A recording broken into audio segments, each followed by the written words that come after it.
Hello students, welcome to a new lecture. बच्चों, आज हम इस लेक्चर में हमारा एक्सरसाइज 8.1 का क्वेश्चन नंबर 1 डिस्कस करने वाले हैं। एक्सरसाइज 8.1 मीन चैप्टर जो हमारा है वो है इंट्रोडक्शन टू ट्रिग्नोमेट्री। तो इसमें हमने क्वेश्चन 1 में कहा गया है, in triangle A B C right angle at B AB side is equal to 24 centimeter and BC is equal to 7 centimeter. Determine first part में कहा गया है sin A cos A। देखो बच्चों, यहाँ पे साइन के साथ जो एक्यूट एंगल मेंशन किया गया है दैट इज़ A। हमारी फिगर में यहाँ देख लूँ मैं तो ये वाला एंगल यहाँ पे मेंशन किया गया है, ये वाला एंगल यहाँ पे A, ठीक है।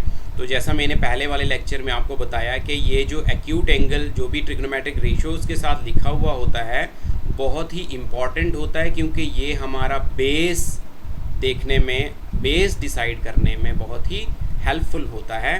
तो हमें ए एंगल को बहुत फोकस के साथ देखना पड़ेगा हमें, ताकि हमारा बेस में हमें कोई कन्फ्यूजन ना हो। उसके साथ कहा गया है sine A and cos A. Cos के साथ भी ए ही एंगल की बात की गई है फर्स्ट पार्ट में। तो सेकंड पार्ट में जो है वहाँ पे उन्होंने एक्यूट एंगल जो वो चेंज कर दिया, वो शिफ्ट कर दिया फ्रॉम ए टू सी। अब हमें यहाँ पे जो वैल्यू फाइंड करना है वो फाइंड करना है साइन सी एंड कॉस सी का। तो बहुत इजी है बच्चों, हमारा गिवन राइट एंगल ट्राइंगल है। देखो सॉल्यूशन स्टार्ट कर लेते हैं हम। तो हमें कंसीडर करना है, let us consider the triangle ABC which is right angled at इन्होंने खुद कहा है B पे उसका राइट एंगल है, तो हमने यहाँ पे एडजॉइनिंग फिगर बनाया हुआ है। This is triangle ABC right angled at B, ठीक है। इसमें हमें गिवन है with the side AB means length of the side AB is equal to 24 centimeter and the length of side BC is equal to 7 centimeter। तो diagram में हमने represent किया है, this is the side AB which is 24 centimeter and this is the side BC which is 7 centimeter। अब यहाँ पे देखिए हम बच्चों, तो ट्रिग्नोमेट्रिक रेशियोज निकालने के लिए हमें पहले तीनों ट्राइंगल्स की साइड्स को निकालना पड़ता है। ये हमारा फर्स्ट स्टेप है कि हमें दो साइड्स अगर गिवन हैं तो हमें पता है कि हम पाइथागोरस थ्योरम यूज़ करके हम थर्ड साइड जो है वो इजीली फाइंड आउट कर सकते हैं एक राइट एंगल्ड ट्राइंगल में। तो ये राइट एंगल्ड ट्राइंगल है, इसकी दो साइड्स गिवन है, तो हम इसकी third side which is AC पहले हम वो फाइंड करेंगे। उसके बाद हमें कोई भी ट्रिग्नोमेट्रिक रेशियोज पूछी जाएँ तो हम इजीली बता सकते हैं। तो फर्स्ट जो स्टेप है हमारा, हम क्या करने वाले हैं, यूज़ पाइथागोरस थ्योरम, ठीक है। तो मैं लिखूंगा यहाँ पे by using the Pythagoras theorem. Pythagoras theorem बच्चों क्या कहती है, पाइथागोरस थ्योरम कहती है हमें कि जो हाइपोटेन्यूज का स्क्वायर होता है, हाइपोटेन्यूज का स्क्वायर इक्वल होता है the sum of the base square, sum of the square of base and perpendicular.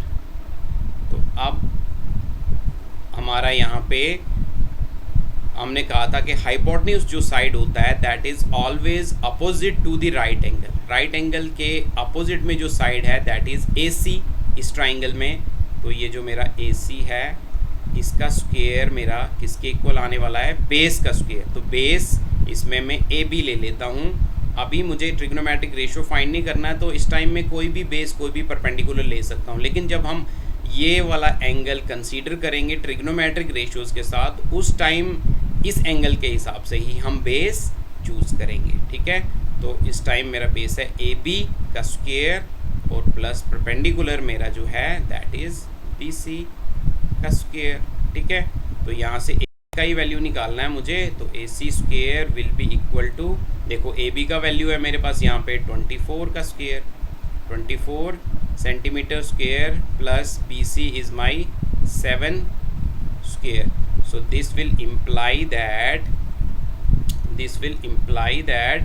AC whole square is equal to 24 square is 576, and you know that square of 7 is 7 7s are 49. So this will imply that AC whole square is equal to 576 plus 69 is 9 plus 6 is 5, 1 carry, 8 plus 4 is 12 and 625. तो इनको सम करने के बाद मेरा क्या आ रहा है 625. This will imply that A C is equal to, हम स्क्वेयर को ट्रांसपोज करते हैं तो वो बन जाता है स्क्वेयर रूट, तो ये बन जाएगा स्क्वेयर रूट ऑफ 625. और हमें पता है कि ये स्क्वेयर रूट ऑफ 625 कितना होता है 25. तो ये मेरा वैल्यू निकल गया third side of this triangle which is A C, that is equal to 25 centimetre. तो मैं यहाँ पे मेंशन कर देता हूँ दिस वन इज़ 25 सेंटीमीटर. अब बच्चों हमारे पास जब तीनों साइड्स पता हैं तो अब हमें कोई भी ट्रिग्नोमेट्रिक रेशियोज पूछी जाएगी तो हम उसको बता सकते हैं. तो यहाँ पे हम फर्स्ट पार्ट लेने वाले हैं, नंबर 1 पार्ट. नाउ लिख देता हूँ मैं यहाँ पे. नाउ नंबर 1 पार्ट में उसने कहा है हमें साइन ए फाइंड करके बताओ, साइन ए. तो बच्चों जैसा मैंने कहा आपको कि ये जो एंगल होता है ये हमारा बेस डिसाइड करने में हेल्प करता है. तो ये एंगल की बात की जा रही है, तो मैंने कहा था जिस लाइन पे, जिस साइड पे 90 डिग्री का एंगल हो और साथ में ये जो ट्रिग्नोमेट्रिक रेशियो के साथ मेंशन किया गया एंगल होता है, यहाँ पे ए मेंशन किया गया है, तो ये वाला साइड बेस बन जाता है. तो A B is the base. ठीक है, सबसे पहले तो हम लिखेंगे पहले कि हमारा जो साइन होता है, साइन ट्रिग्नोमेट्रिक रेशियो होता है, sine at any angle, acute angle is perpendicular upon hypotenuse, perpendicular upon hypotenuse. तो ये मैं पहले आपको प्रीवियस लेक्चर में डिस्कस कर चुका हूँ. Basic of trigonometry, introduction to trigonometry, इसका लेक्चर मैं पहले बना चुका हूँ. आपने नहीं देखा है तो डिस्क्रिप्शन में मैंने लिंक दे रखा है. आप पहले ये वाली रेशियोज़ आपको लर्न होनी चाहिए, तो आप उस लेक्चर को देख के इनको अच्छी तरह से लर्न कर सकते हो. तो sine A is perpendicular upon hypotenuse. तो बच्चों यहाँ पे जो है ये मेरा ए बी बेस बन रहा है, तो नेचुरली बी सी मेरा परपेंडिकुलर बन जाएगा. तो यहाँ पे मेरा B C is the perpendicular and hypotenuse is side opposite to the right angle which is A C in this case. और यहाँ पे अगर इसकी मैं वैल्यू मेंशन कर दूँ तो कितना आ जाएगा, बी सी का वैल्यू है 7 और ए सी का वैल्यू निकला है मेरा 25. So this is my sine A. तो ये मेरा वैल्यू निकल गया साइन ए का. इसी के साथ में पूछा गया कॉस ए बी फाइंड करके बताओ. तो हम कॉस ए बी फाइंड करेंगे. Cos A will be equal to, अब कॉस का जो रेशियो होता है trigonometric ratio, that is base upon hypotenuse, base upon hypotenuse. तो बेस इस केस में मैंने अभी आपको डिस्कस किया, एंगल ए के हिसाब से हमारा बेस बनता है ए बी. तो A B is my base and hypotenuse is A C. This is the fixed side angle, side opposite to the right angle. और ए बी का वैल्यू कितना है यहाँ पे 24 और ए सी का वैल्यू कितना है 25. So this is my cos at angle A. अब सेकंड पार्ट की बात करें तो सेकंड पार्ट में इसमें पूछा गया है कि अब साइन सी बताओ. साइन किस एंगल पे, सी एंगल पे. देखो अब इसने एंगल शिफ्ट कर दिया, ये अब एंगल मेरा एक्यूट एंगल है. तो मैंने कहा कि वो साइड जिस पे ये एक्यूट एंगल और राइट एंगल होता है वो बेस है, तो ये वाला साइड मेरा बेस बनने वाला है इसमें. तो साइन का वैल्यू हमें पता ही है, साइन रेशियो होता है परपेंडिकुलर अपॉन हाइपोटेन्यूज.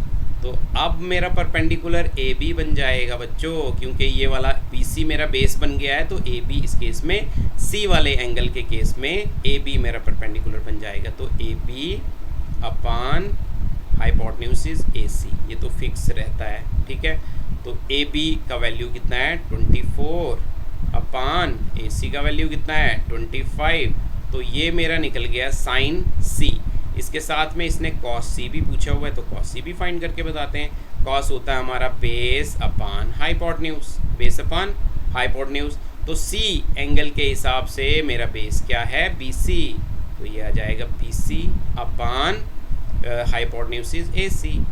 तो वैल्यू डालेंगे हम, बी सी का कितना वैल्यू है 7 upon A C is 25। So this is my cos C. तो बच्चों ये बहुत ही इजीली हम फाइंड कर सकते हैं कि हमें कोई भी ट्रिग्नोमेट्रिक रेशोज़ यहाँ से निकाल सकते हैं जब हमारे पास एक राइट एंगल ट्राइंगल हो और टू साइड्स उसकी गिवन हो। Hope you understand this question. See you in the next question, in the next session. Till then, take care. Bye bye.